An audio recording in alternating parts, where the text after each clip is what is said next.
Welcome to the Banker Lamp. Please enjoy the video.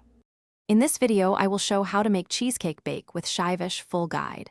Preheat your oven to 325 degrees F and set a water bath ready for the pan.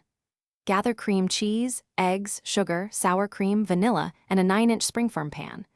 I will walk you through making a sturdy crust, a silky filling, and gentle baking and cooling tricks. Stay with me for timing cues, common fixes, and presentation tips for a perfect slice every time. Start by pressing the crumb mixture firmly into the bottom of the 9-inch pan for an even base. Chill the crust briefly while you prepare the filling. Beat cream cheese until completely smooth, then add sugar and mix until glossy. Incorporate eggs one at a time and fold in sour cream and vanilla gently. Pour the batter over the crust and tap the pan to release large air bubbles before placing in the water bath. If this guide is helping you, please subscribe and like to support more baking videos and tips.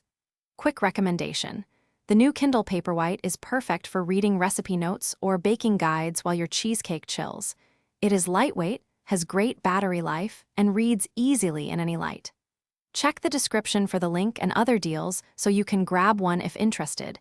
And now let's get back to the video. Place the springform pan in a hot water bath to create even, gentle heat around the cake and reduce cracking. Bake until the edges are set and the center still jiggles like thick custard, usually 50 to 65 minutes. Turn off the oven and let the cake cool inside with the door cracked for about an hour to settle. Finally, refrigerate for a minimum of 4 hours or overnight to achieve a creamy, sliceable texture. Thanks for watching. If this was helpful, leave a like and consider subscribing. See you next time.